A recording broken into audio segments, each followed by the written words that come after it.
Buenos días, jóvenes. Vamos a repasar el sistema neurovegetativo, también llamado sistema nervioso autónomo, que es el que regula en forma inconsciente e involuntaria todas las funciones viscerales y endocrinas de nuestro organismo. Ese sistema nervioso autónomo consta de dos, los cuales siempre van a trabajar en un sentido opuesto, perfectamente equilibrado.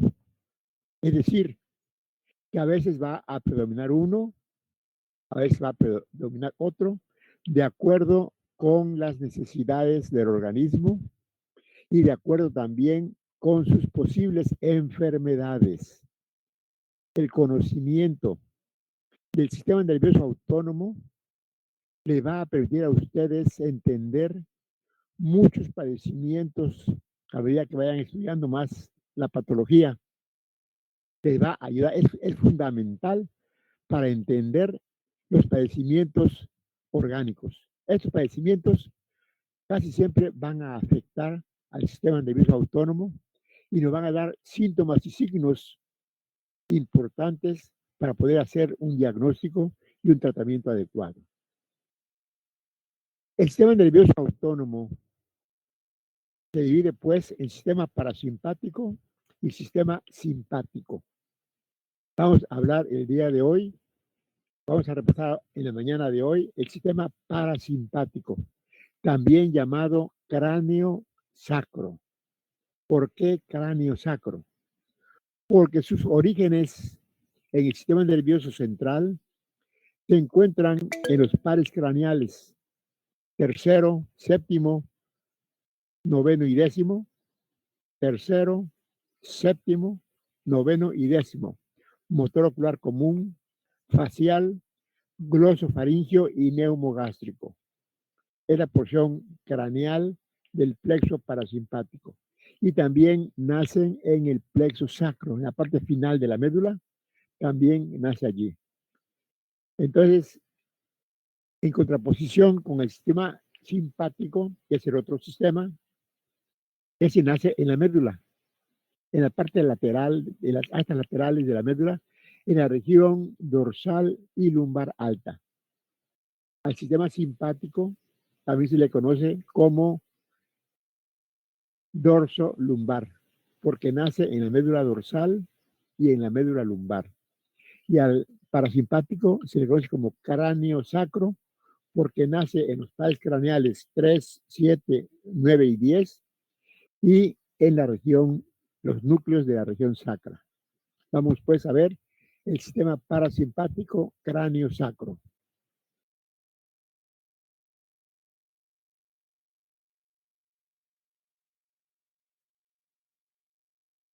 A ver, Valentín, lee el sistema parasimpático.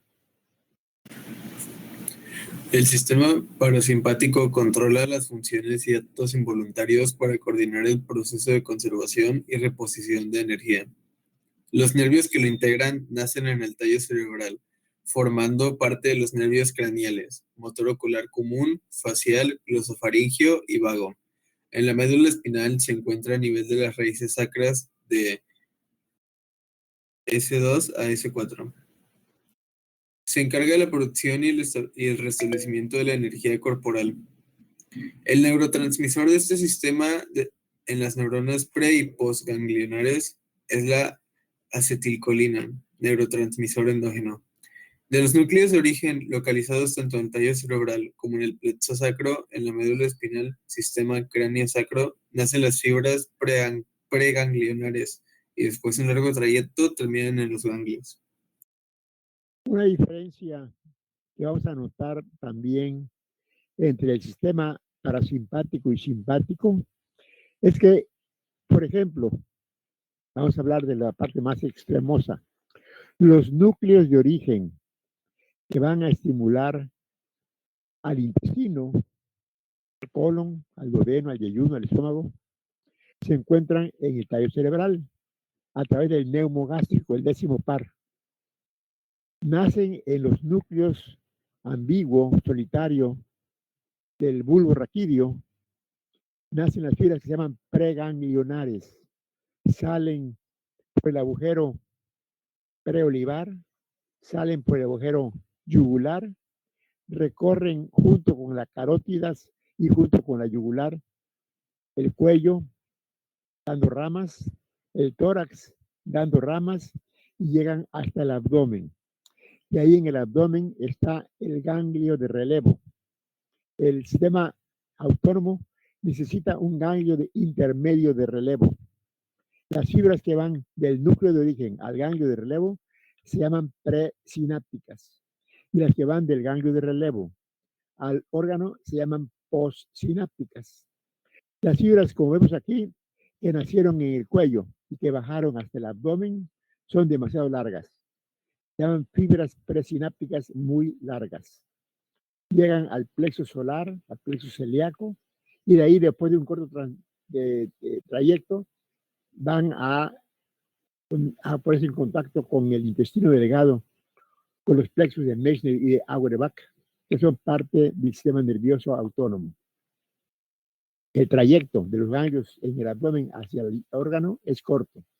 Entonces tiene un trayecto preganglionar muy largo y un trayecto postganglionar corto. A excepción de los tallos craneales que nacen en la cabeza, en el cráneo, porque ahí el ganglio está más o menos a la mitad, más o menos es igual la porción presináptica que la postsináptica. Pero en general, las fibras presinápticas del parasimpático son muy largas y las postsinápticas son muy cortas, al revés de lo que sucede con el sistema simpático.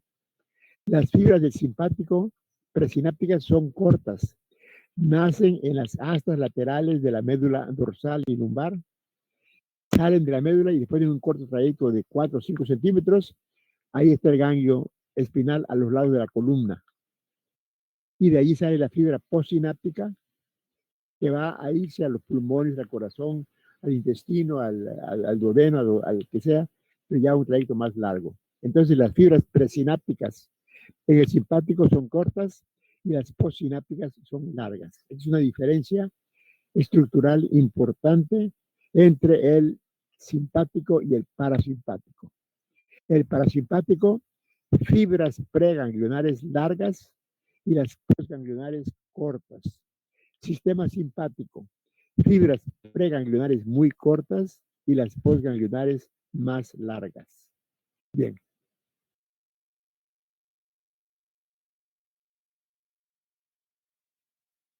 Aquí tenemos un esquema del sistema parasimpático que nace aquí arriba, en los pares craneales 3, 7, 8 y 9, y acá abajo en la región sacra, nada más. Arriba y abajo. Cráneo, sacro. Desde aquí arriba son para la porción parasimpática en los ojos, en la nariz, en la boca, en la faringe, en el esófago, estómago, duodeno, pulmones, corazón, estómago, hígado, vaso, colon ascendente, colon transverso, hasta la mitad del colon transverso están las fibras que nacieron aquí en el bulbo raquídeo y en la protuberancia y en el mesencéfalo. Y las postsinápticas cortas del ganglio celíaco o ganglio estrellado o el ganglio solar ya van hacia el intestino, hacia los órganos a los que van a estimular. Las presacras, las sacras también nacen aquí en los ganglios sacros, en las fibras presinápticas, y ya muy cerquita de los órganos, o a veces dentro de la pared del mismo órgano, se encuentran los ganglios postsinápticos, los ganglios de donde nacen las fibras postsinápticas. El sistema simpático aquí nace la médula, a los ganglios que están aquí pegados, y de aquí van hacia los órganos. Eso vamos a ver después.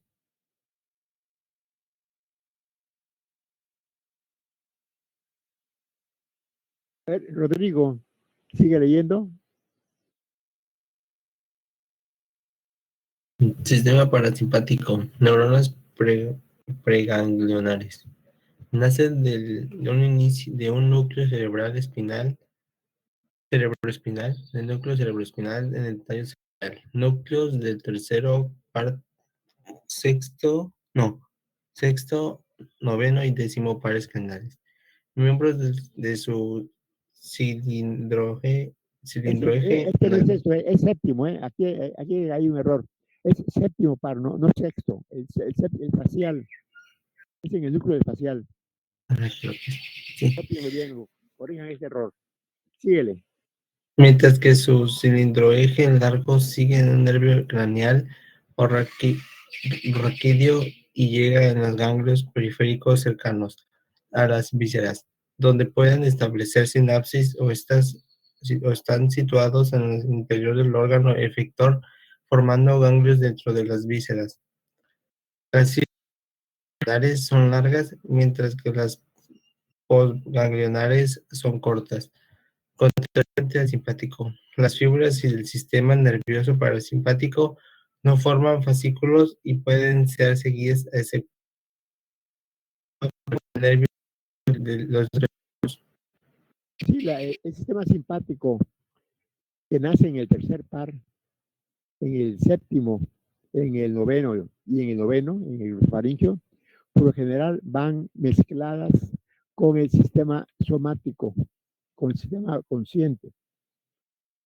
Por eso no se pueden ver fácilmente porque van metidas dentro de los nervios, aprovechan viajar junto con los nervios somáticos. En cambio, el nervio simpático, el nervio neumogástrico, es decir, se puede ver desde que nace cómo va bajando en el cuello junto con la carótida y junto con la yugular, formando el paquete neurovascular del cuello.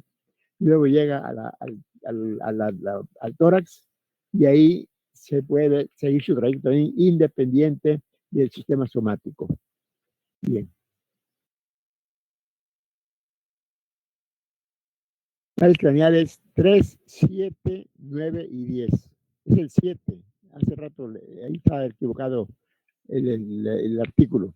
Decía 6.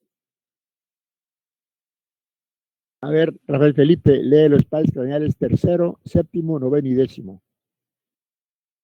El tercer par, motor ocular común, inerva las fibras circulares del iris o esfínter de la pupila, el músculo ciliar que estira y encoge el cristalino. El séptimo par craneal o facial lleva inervación parasimpática a las glándulas lacrimales y a las salivales submaxilares y sublinguales a la mucosa nasal y oral. El glosofaringio lleva inervación parasimpática a las glándulas salivales parótidas, a la mucosa faríngea y a las paredes vasculares. El neumogástrico lleva al nafaríngeo inervación parasimpática para la deglución.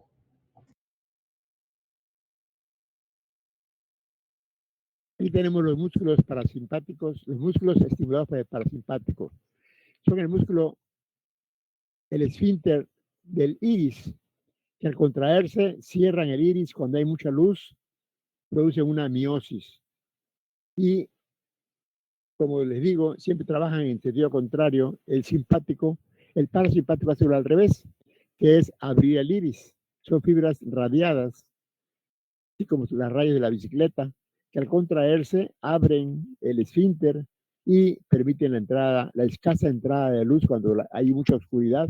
Entonces hay una midriasis. Y cuando hay mucha luz, el parasimpático cierra la pupila y provoca una miosis. El cristalino es un lente biconvexo que se estira, se hace más plano o se encoge y se hace más barrigoncito, más biconvexo o menos. Eso lo hace un músculo que está alrededor, que es este que está aquí, alrededor de todo el cristalino, se llama músculo ciliar inervado por el parasimpático. Este músculo encoge o jala al cristalino o lo recoge, lo afloja para que se haga más barrigoncito, más pastoncito, para enfocar a lo lejos o a lo cerca. Entonces es el músculo para la acomodación. Y el iris es el músculo fotomotor para la movilidad en relación con la intensidad de la luz. O se cierra por el parasimpático o se abre por el simpático. El núcleo de origen del tercer par es el núcleo de Edinger-Westphal, que se encuentra en el mesencéfalo. Y de ahí las fibras van mezcladas con las fibras somáticas. A medio camino tienen un ganglio intermedio que se llama ganglio ciliar. Ahí terminan las fibras presinápticas y salen las postsinápticas en el mismo nervio oculomotores somáticos y llegan hasta el ojo para inervar al músculo del cristalino y al músculo ciliar. También hay otro sistema parasimpático en el tallo cerebral, que es el núcleo de Perlia, que es el que estimula a los músculos rectos internos para la convergencia de los ojos. Para cuando leemos muy de cerca, los ojos se ponen viscos y entonces eso lo hace el núcleo de Perlia, que también es un núcleo parasimpático.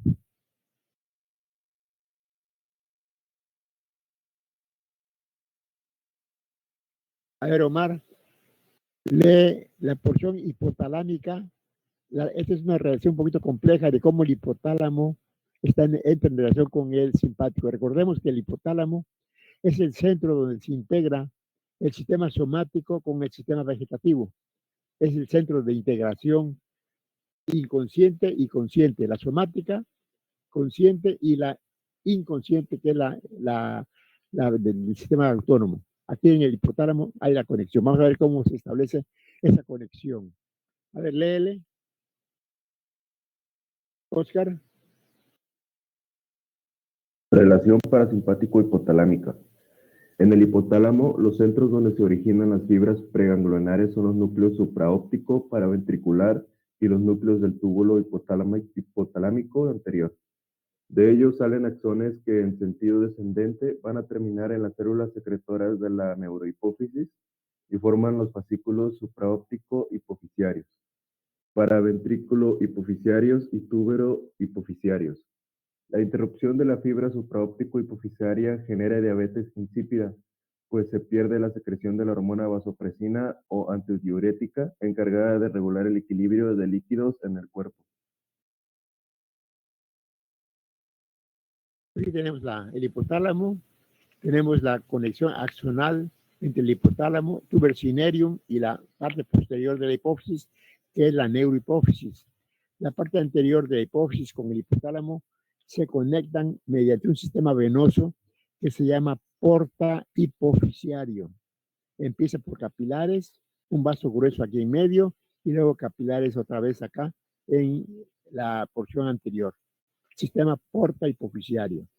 Entonces la conexión entre el hipotálamo y la neurohipófisis es vía axonal, y del hipotálamo con la adenohipófisis es vía sistema porta hipofisiario. Los núcleos de Edinger-Westphal y de Perlia, aquí en la sustancia gris periacueductal, en el mesencéfalo, tubérculos quadrigéminos, pedúnculos cerebrales, recuerden ustedes núcleos rojos, este es el mesencéfalo, y aquí es el acueducto de Silvio y la sustancia periacueductal. Aquí están los núcleos del tercer par, que son varios núcleos, porque recuerden que el tercer par inerva al recto inferior, al recto interno, al recto superior, al oblicuo menor, y aparte las fibras parasimpáticas que van a inervar al músculo ciliar, al músculo del esfínter de la pupila y también al elevador del párpado superior. Entonces son muchos núcleos somáticos y parasimpáticos en el tercer par.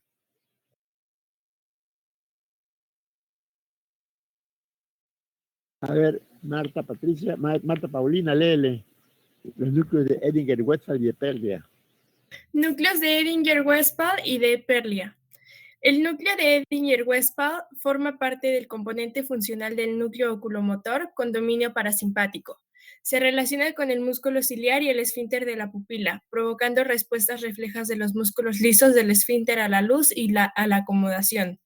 Los núcleos de Perlia intervienen en la acción involuntaria de convergencia para la mirada muy cerca cuando leemos cercano a los ojos y divergencia de los ojos para ver de lejos.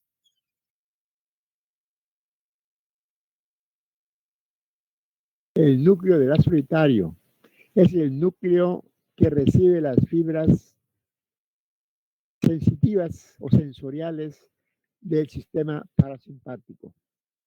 Y el núcleo ambiguo es el que de donde salen las fibras eferentes. Entonces el núcleo ambiguo, el núcleo solitario es aferente, o sea, sensitivo, y el núcleo ambiguo es eferente, o sea, motor. A ver, Mariana, léele el núcleo del solitario. Núcleo del haz solitario. Situado en la sustancia gris localizada en la parte dorsomedial de la médula oblongada, asociada con el tracto solitario. El núcleo solitario recibe aferentes de la mayoría de los sistemas orgánicos, incluyendo las terminaciones de los nervios faciales, glosofaríngeos y vago.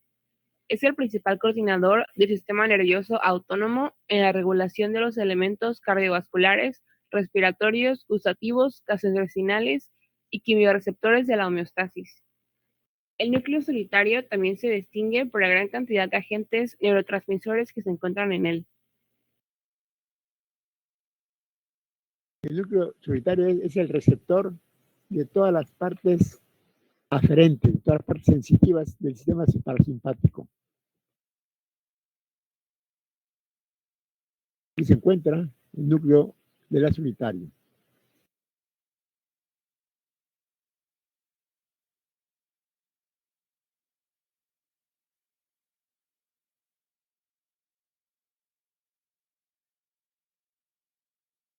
El núcleo dorsal del vago, el núcleo por la parte del haz solitario.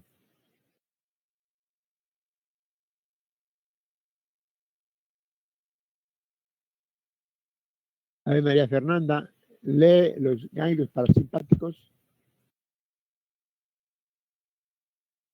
Ganglios parasimpáticos. Las fibras presinápticas que salen de los núcleos de los pares craneales terminan y hacen relevo en los ganglios parasimpáticos, en la cabeza a medio camino entre el origen y el órgano que estimulan.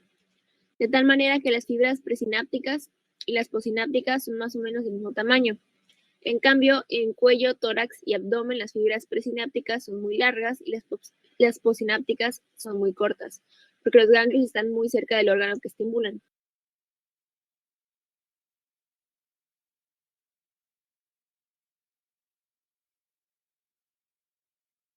A ver, María Fernanda, lee las fibras presinápticas y posinápticas parasimpáticas. Fibras presinápticas y posinápticas parasimpáticas. En anatomía, los ganglios parasimpáticos son en la mayoría ganglios seminales o intramurales, alejados del núcleo de origen de las fibras presinápticas, a diferencia del simpático, en el que los ganglios de unión de las fibras presinápticas y las posinápticas se encuentran cerca de la médula dorsolumbar, que es donde se origina el simpático. Las fibras presinápticas terminan en los ganglios y de ahí salen las fibras posinápticas, que yacen cerca o junto a los órganos que inervan. Las excepciones son los 4 pares de ganglios parasimpáticos de la cabeza y del cuello, en los que son más o menos de la misma longitud, las presinápticas y las posinápticas.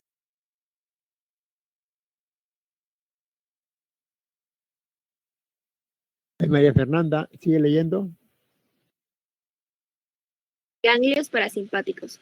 Cada uno de los ganglios parasimpáticos tienen relación con raíces que entran al ganglio, pero que no hacen relevo, sino solamente las parasimpáticas. 1. La raíz motora lleva fibras nerviosas parasimpáticas presinápticas que terminan en el ganglio haciendo sinapsis con las fibras posinápticas que llegan a los órganos diana. 2.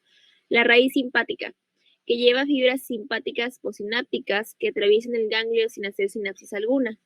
3. La raíz sensorial.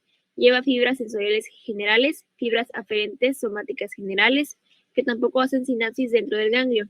Hacen relevo hasta el ganglio espinal antes de entrar a la médula. La porción sensitiva de los sistemas, tanto parasimpático como simpático, utilizan la vía somática para llegar al conocimiento de la persona. Por ejemplo, cuando ustedes tienen una enfermedad en el estómago, duele.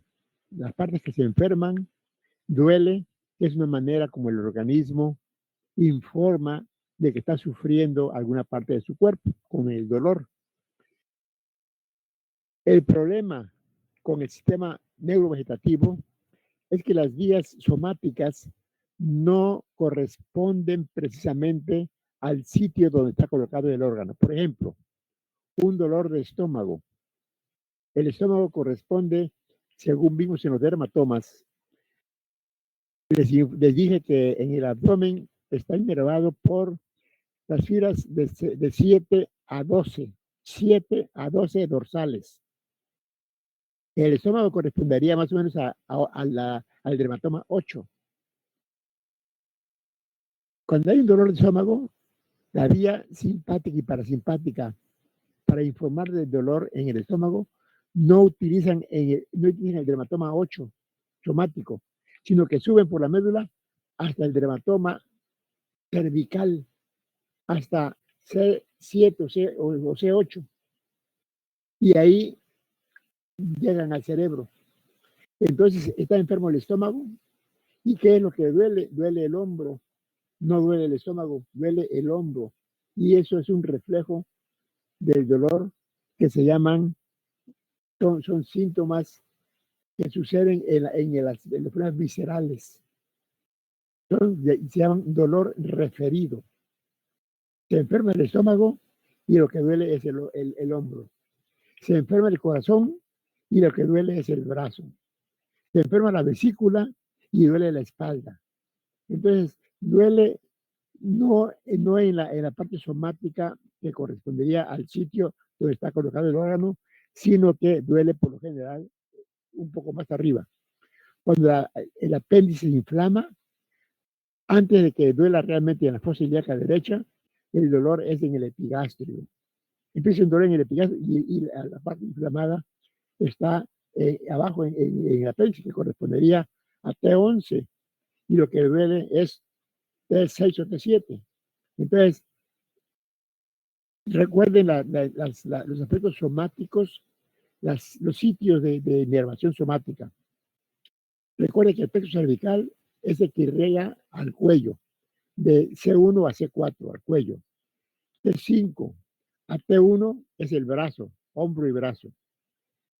T1 a T6 es el tórax. T7 a T12 es el abdomen. Lumbar, región anterior del miembro inferior, parte anterior. Plexo sacro, la parte posterior del miembro inferior. La parte sacra es la región perianal, la región del periné.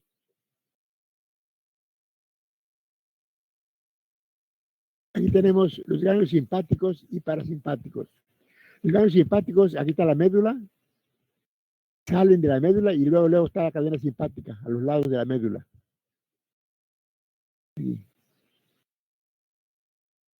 Y en cambio, los ganglios del parasimpático está aquí en el núcleo y acá está.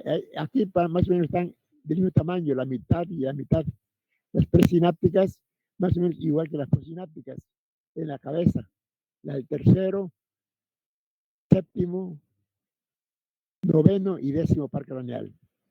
Pero las del cuello y tórax y abdomen, vean ustedes las presinápticas y las postsinápticas son cortitas, casi están dentro del órgano. Las fibras postsinápticas son las presinápticas, todas estas largas, y las cortas están cerquita del órgano. Igual aquí en la región sacra, aquí está el núcleo, aquí están las presinápticas y aquí están los ganglios de relevo para el inicio de las postsinápticas ya prácticamente dentro del órgano.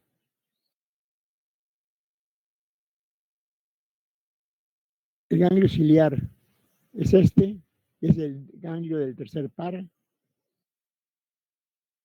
Las fibras parasimpáticas vienen mezcladas con las fibras somáticas. Las fibras somáticas pasan de largo por el ganglio, pero sin hacer relevo, sin hacer contacto. Ahí las fibras presinápticas parasimpáticas hacen relevo con las postsinápticas y ya de ahí se van a inervar a los músculos del iris y a los músculos del músculo ciliar del ojo. Bien.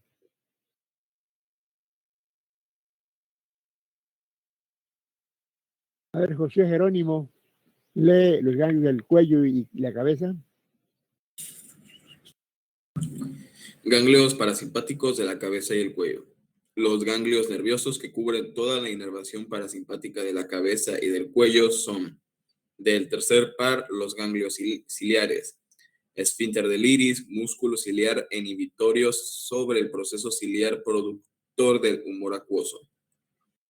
Del séptimo par, le dan inhibición parasimpática al humor, al plexo ciliar, que es el que produce el humor acuoso para estar lubricando continuamente al cristalino. Recuerden ustedes que el cristalino es un tejido que debe ser tratado y transparente para poder dejar pasar las imágenes. No tiene arterias ni tiene venas.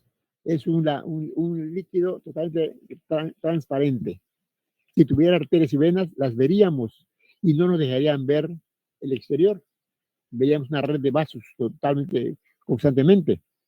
Entonces el cristalino se nutre y se lubrica mediante las lágrimas por delante y por el humor acuoso por detrás. Estos líquidos nutren y limpian el cristalino continuamente. El humor acuoso por detrás del cristalino y las lágrimas por delante. Estos están inervados por el parasimpático y el simpático, las dos estructuras que siempre trabajan en forma contraria, pero muy, muy de acuerdo. Bien. A ver ahora del séptimo par. Del séptimo par, los ganglios pterigopalatinos, glándula lagrimal y de la cavidad nasal, y los ganglios submandibulares de la glándula maxilar y sublingual. ¿Y del noveno? Del noveno par, los ganglios ópticos para las glándulas parótidas. La secreción de la saliva de las parótidas es por el glosofaringio, es el noveno. Y el décimo par, sus ganglios, como vemos, están prácticamente hasta el abdomen y hasta el tórax, son muy largos. Las fibras presinápticas son muy largas y las postsinápticas son muy cortas.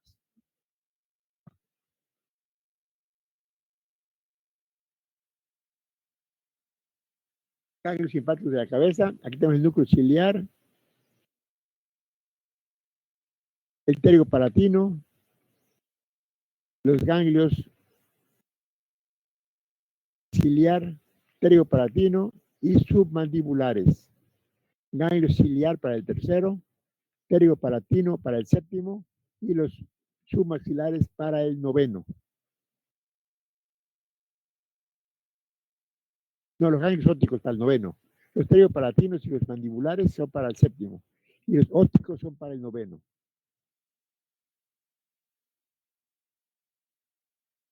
Están las fibras presinápticas, el ganglio ciliar y las postsinápticas.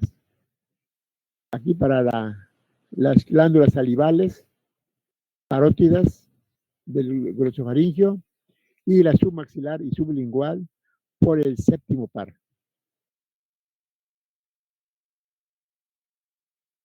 Ahora vamos a ver el nervio más complejo, más grande, más largo y más importante del sistema parasimpático.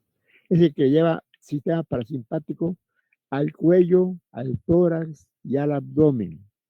Es el ganglio, el nervio más importante del sistema parasimpático, el nervio neumogástrico o vago.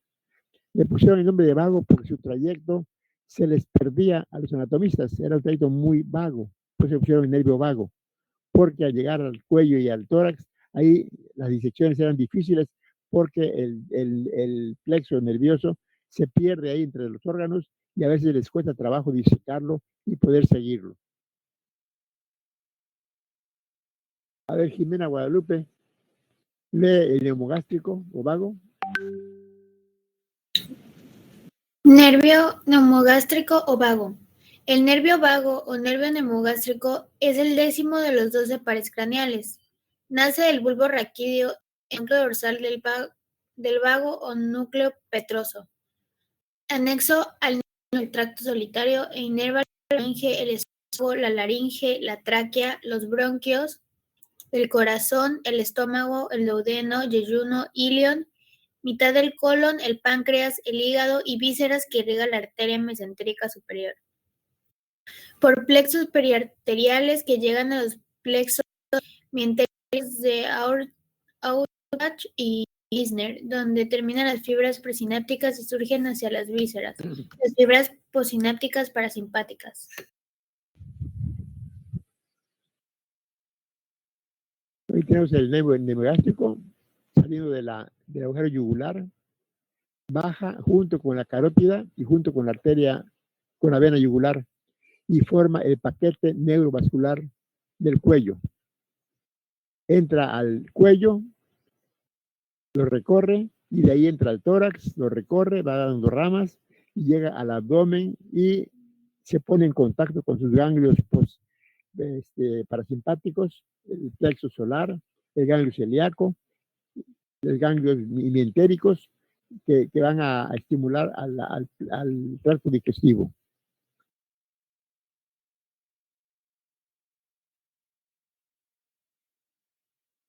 A ver, y tal, Mireya, lee el neumogástrico izquierdo y el derecho en el tórax. Neumogástricos izquierdo y derecho en el tórax. Nervio vago izquierdo. Entra en el tórax entre las arterias carótida izquierda y subclavia izquierda, y a la altura del arco aórtico emite el nervio laringeo recurrente izquierdo. Después se va hacia abajo y hacia atrás y pasa por detrás del pedículo pulmonar antes de alcanzar el esófago, donde contribuye a formar el plexo esofágico. Nervio vago derecho. Cruza por delante de la arteria subclavia derecha y a esta altura emite el nervio laringeo recurrente derecho. Después se dirige hacia abajo y hacia atrás y pasa por detrás del pedículo pulmonar derecho antes de alcanzar el esófago, donde también contribuye a formar el plexo esofágico, al igual que su homólogo izquierdo. Dentro del tórax, los nervios vagos dan ramas para el plexo cardíaco y el plexo pulmonar. Ambos nervios vagos realizan la última parte de su trayecto por el tórax junto con el esófago, y junto a él se introducen a la cavidad abdominal, atravesando el diafragma a través del hiato esofágico a la izquierda y derecha del esófago. Ya después del izquierdo se coloca por delante del estómago y el derecho por detrás del estómago. Aquí está a nivel del cuello, dando ramas para el tiroides, para la laringe, y luego entra el tórax, donde va a dar ramas para los pulmones, para los bronquios, para el corazón.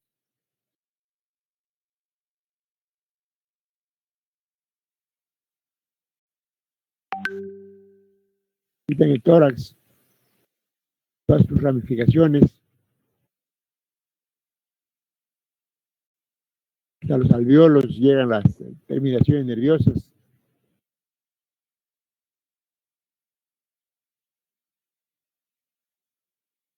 En el abdomen va a estar en relación con los ganglios del plexo solar, los plexos mesentéricos, el plexo celíaco, de donde nacen las fibras para todo el tracto digestivo. A ver, y tal, Mireya, lee los neumogástricos en el abdomen. Neumogástricos en el abdomen. Una vez en la cavidad abdominal, los dos neumogástricos que vienen situados a cada lado del esófago giran como giró el estómago en la etapa embrionaria, en que estaba colocado en sentido anteroposterior, y al girar hacia la derecha, el neumogástrico izquierdo quedó colocado en la cara anterior y el neumogástrico derecho en la cara posterior.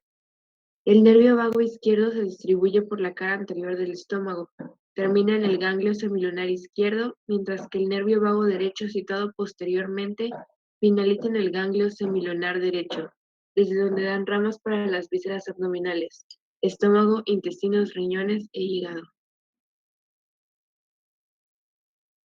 Aquí tenemos el neumogástrico izquierdo por delante y el neumogástrico derecho por detrás. Están los ganglios celíaco y plexo solar.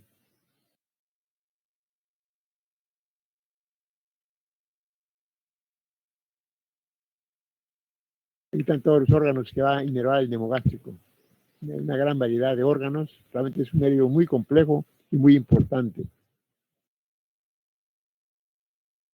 Aquí está el sistema neumogástrico, el sistema parasimpático de este lado y el sistema simpático de este lado.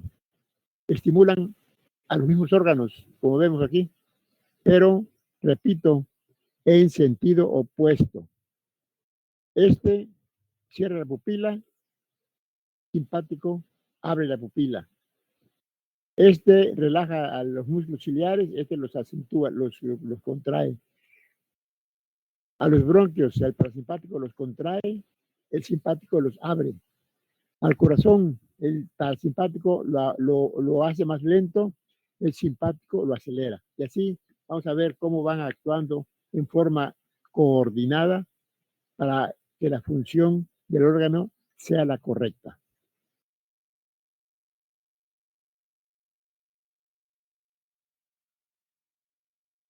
A ver, Luis. Isis, Aranza. El parasimpático sacro. El que inerva los órganos pélvicos, vejiga, útero, ovarios, testículos, etc.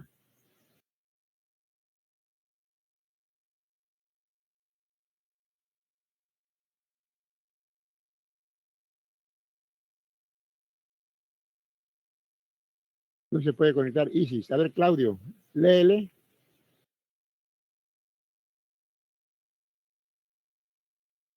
Parasimpático sacro. Los núcleos nerviosos están dentro de una sustancia gris de la porción sacra, que se extiende desde el primer segmento sacro hasta el final de la médula espinal. Las fibras nerviosas salen al exterior a través de los pares de nervios raquídeos, primero, segundo, el tercero y cuarto nervios sacros que se unen en el plexo pélvico. Del plexo pélvico se originan fibras parasimpáticas, que van a inervar la musculatura lisa del colon descendente, con un sigmoide y recto, órganos genitales internos y externos, vagina urinaria y uretra. La función del parasimpático sacro es la de producir relajación de los esfínteres y contracción de las paredes musculares, provocando la micción, defecación y la erección de los órganos genitales.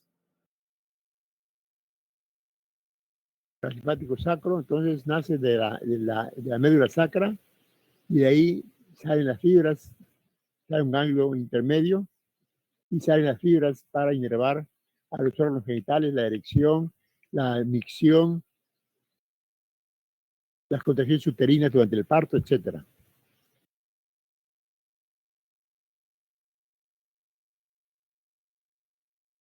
¿Qué acciones tiene el parasimpático en la cabeza? En el tercero ya vimos que cierra la pupila y relaja el músculo ciliar. Estimula las glándulas lacrimales por medio del nervio facial y estimula las glándulas lacrimales también por el facial, la submaxilar y la sublingual. La parótida se inerva a través del gloso faríngeo. A ver, Anthony, lee las acciones del parasimpático en la cabeza.